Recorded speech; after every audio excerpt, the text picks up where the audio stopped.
Education, The Young Nation Period, 1750 to 1900, by Liz Drum. Pre-Revolutionary War, 1750 to 1776. Children attended dame schools at young ages. They were mostly taught by female teachers. Boys and girls were sent to learn their letters, prayers, and discipline.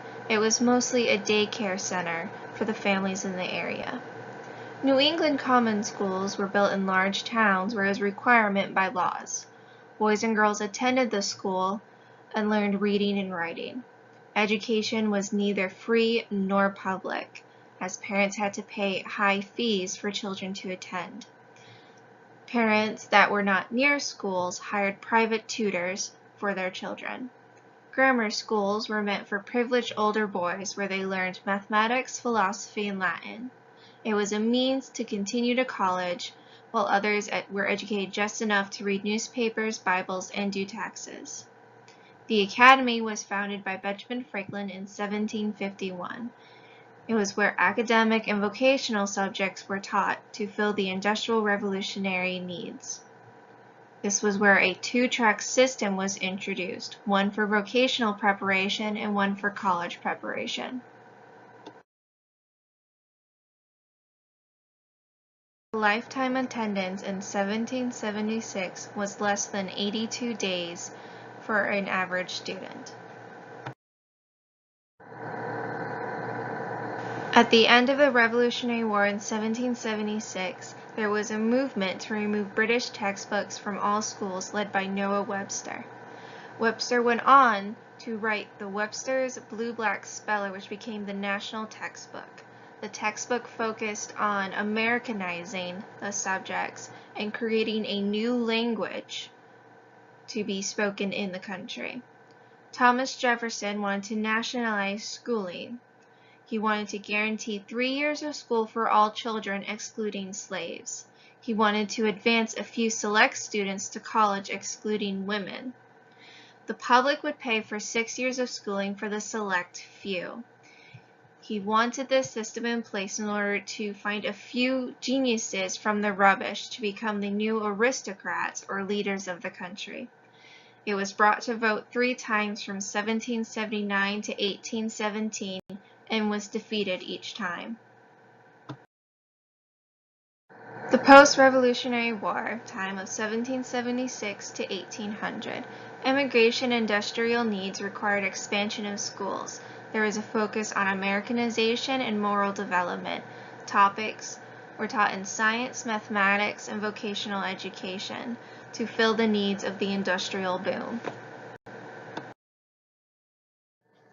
African American education, 1750 to 1800. In the South, slaves were not allowed to attend school. If they wanted to receive an education, they had to be taught in secret by literate slaves or white sympathizers. Boys and girls were taught together or separate. Girls were taught in sewing classes by older women. Slaves and free blacks were allowed to attend school in the North. However, the schools were heavily segregated, with only 2 schools they were allowed to attend in Boston. They constantly asked education for what, as their education did not increase their opportunities in the job market. School expansion from 1800 to 1850.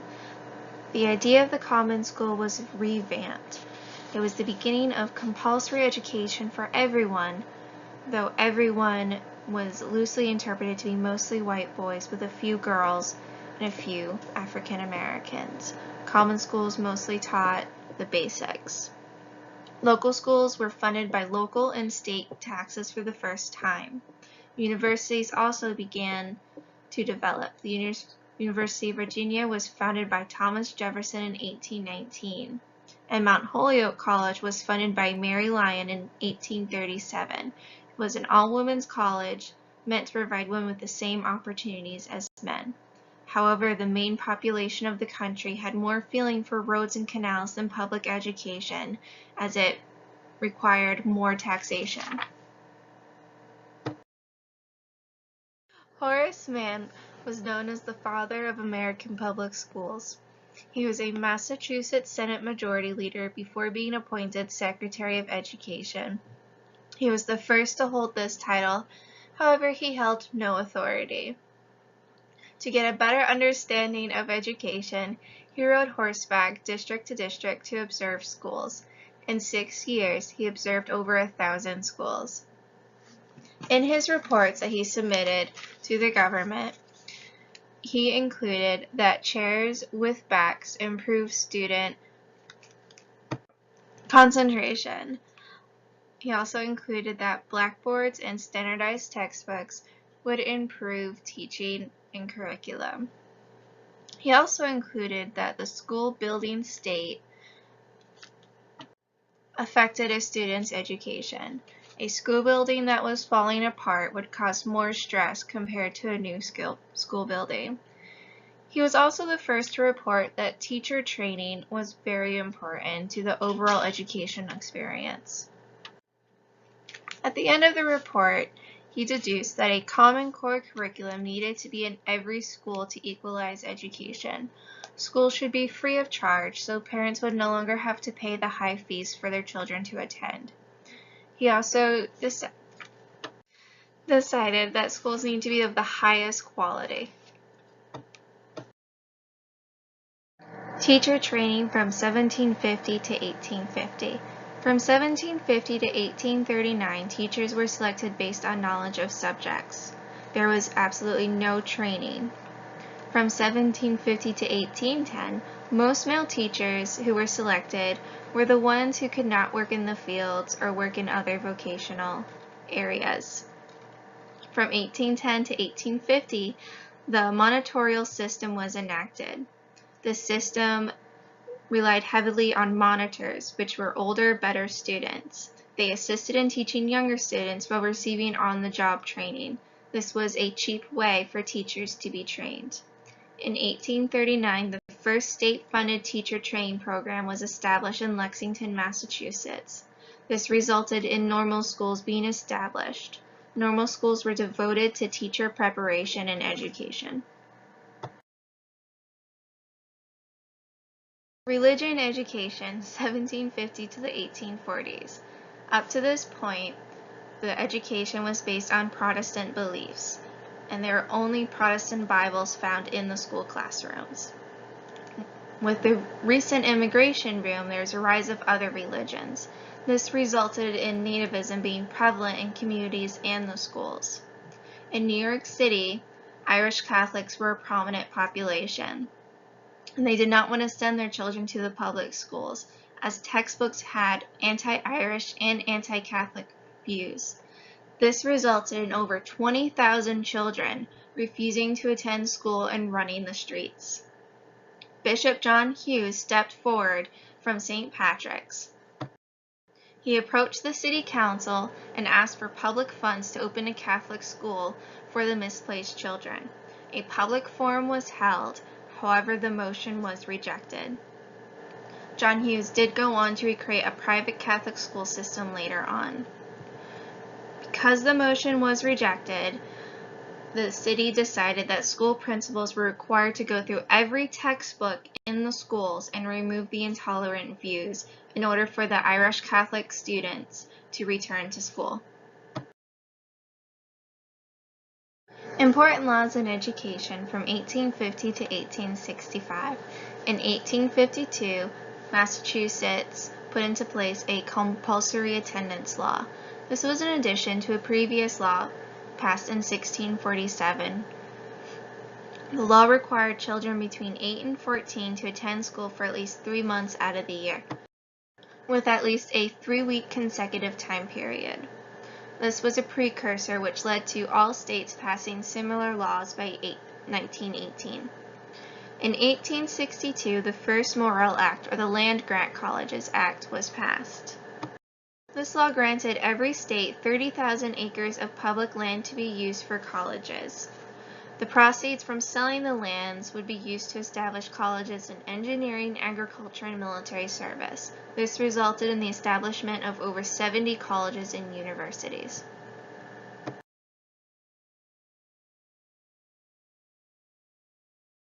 After African American education in the North, year 1855. In Boston, Massachusetts, African American schools were segregated with only 2 in the city. The schools were poorly funded, falling apart, had outdated materials, and undertrained teachers. Benjamin Roberts was a parent to 5-year-old daughter Sarah.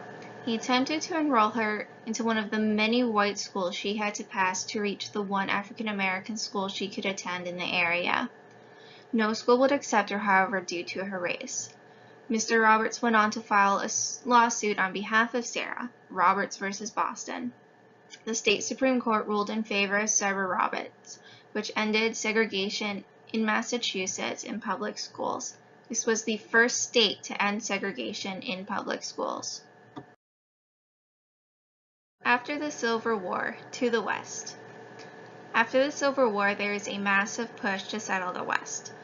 Local governments were required to ensure schooling for all children in the area.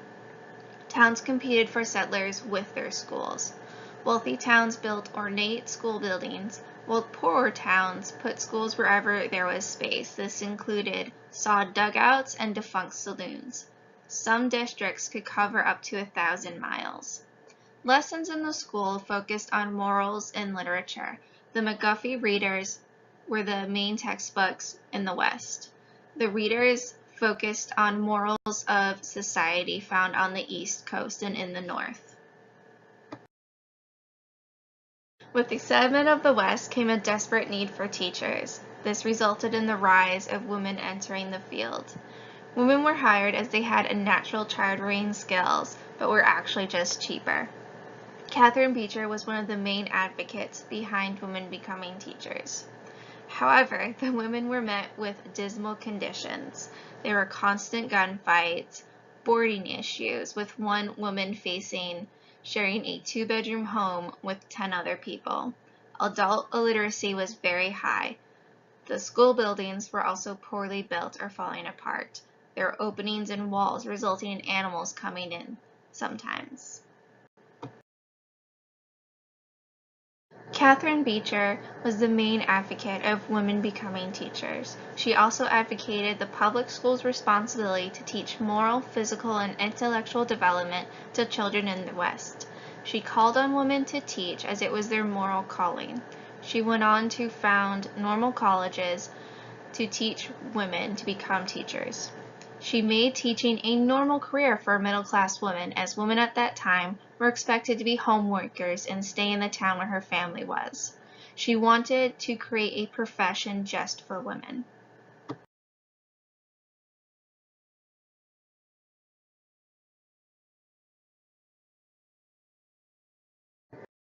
The Young Nation period heavily influenced future education and present education. The positive influences are the women in education. This includes teachers and students. It was also the beginning of the end of segregation, as we saw in the Massachusetts 1855 ruling to end segregation in public schools. It also started federal and state standards and curriculum throughout their public schools. It also saw the beginning of teacher training and preparation. We also have the beginning of compulsory attendance. The negative influences, however, have lasted throughout time. This was the beginning of segregation and nativism. Segregation went on to the 1960s, but some areas we are still seeing in socioeconomic settings.